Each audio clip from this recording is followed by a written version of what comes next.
Brought to you by CHM, a biblically based alternative to health insurance. Learn more at chministries.org/budget.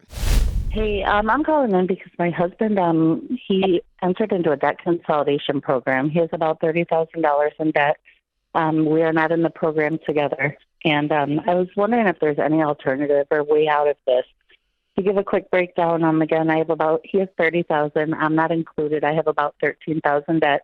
I'm on a fixed income secondary to a disability. I'm in end-stage renal failure. We have 5 kids, no savings, and I don't know where to go from here. Gosh, so I'm so sorry. If there's any way you can help. Okay. I'm sorry you're going through what you're going through. It sounds like unbearably tough. 5 kids.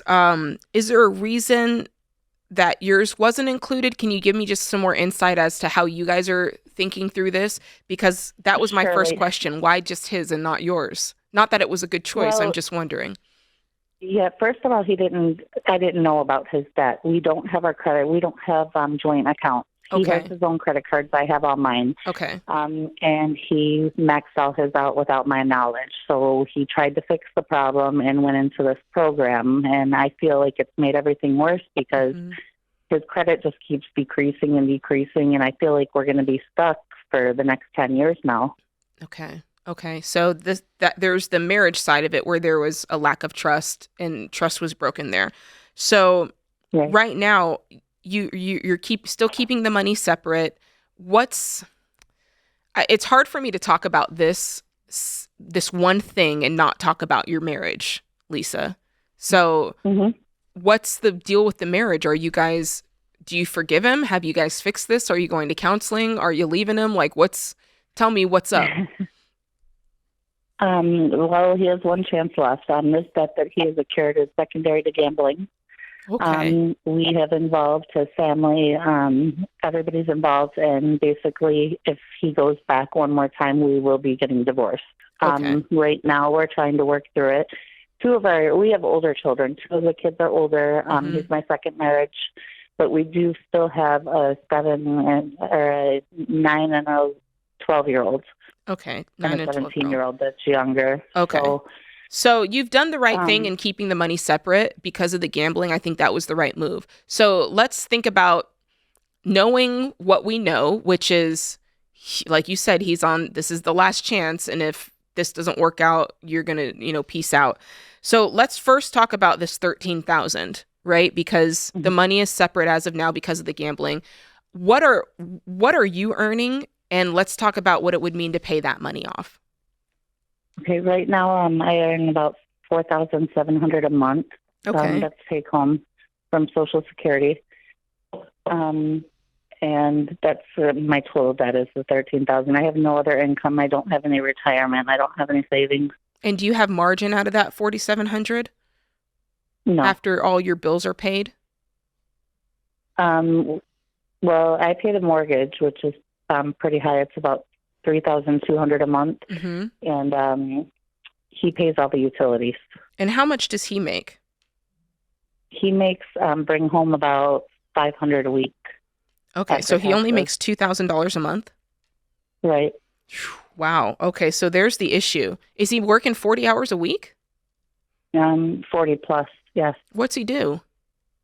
He works at a steel factory. The thing is that he borrowed out of his retirement without me knowing also. So there's $200 a week that comes out for his retirement loan. How much was the total loan? The total loan for the retirement total, he's done it over a few different times. No, how much did you take out total? So $25,000 out of that. Okay, $25,000. So what I think, and this is, you guys have to sit about this, but I kind of think, Lisa, you're in charge of the money from now on. Not just your money, but all of the money, because if he even takes the $2,000, he's a recovering addict, right? So it's not wise for him to have even the money that he's earning in his possession to make decisions with. That's what I would say. So going from there, that's a decision you guys have to make tonight. Is that something that's possible? Well, he's sitting right there, isn't he? Yeah, he is. He's sitting right here. Can he hear us? And I took it off speakerphone. Oh, yeah. Okay. No, because that'll affect the Ask quality him- for everybody else. But, he's listening to what you just told us. I agree with Jade. If he wants to save this marriage, and it sounds like you guys have had some pretty nitty-gritty talk, what you just said in front of him, like he knows he's got one more shot. I agree with Jade. I couldn't agree more, actually, that he needs to relinquish all control of money because he's broken so much trust, and the only way to build it is to take his hands off of it and behave and get healthy and let you manage the money. Are you guys? But I would just say this from an income standpoint. What did you say about your professional status? Currently, I'm on disability for Social Security because I'm an end-stage renal failure. Oh, bless your heart. So you can't do much, correct? No. Okay. Now I feel like I'm coming in with a wrecking ball, and I apologize, but I really am saying this because I want you to find some peace in the time that you have.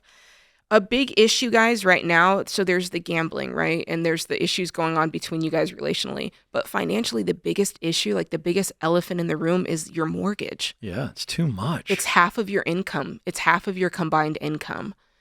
And you see, we just bought the house, and I had the money to put down. I had saved up the money, but I put a lot of it towards renovations, which wasn't smart when we first moved in. Instead of putting it on credit, for instance, like a new deck, I paid $20,000 cash for it. I made some really bad decisions. yeah. How long ago? How long ago is just bought? What does that mean?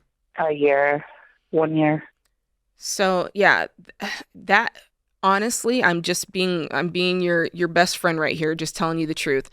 That is not gonna change. Like the weight that you're feeling from this is not going to change because that's your mortgage, and unless you can find a giant chunk to put on this thing and try to recast it so that the payment works, it's not going to work for you because you won't have margin to pay off the debt, whether it's the $13,000 or the $30,000. And so there's two major pieces of this financial equation. One, the house. I think you need to consider selling it and downsizing into something that you can afford. And then this other piece is, what's your husband's name? You can make up a name if you want. Jonathan. Jonathan has got to earn more money. He's got to double his income at the very least this year because he's like barely bringing anything in. And so financially speaking, those are the two big dogs that you need to contend with. Secondarily, yeah, both of you need to be in counseling. Obviously, he needs to be in counseling and therapy for the gambling addiction, but you do too, Lisa, because this is really affecting you. Plus, you've got this end-stage renal failure that is definitely taking a toll on the decisions you're making. And since he's there, you can tell him I said this, he has got to get his income up. Part of the deal of paying you back and earning trust is he needs to go earn some more money to dig this mess out. CHM isn't health insurance. It's a health cost-sharing ministry. Check it out for yourself at chministries.org/budget.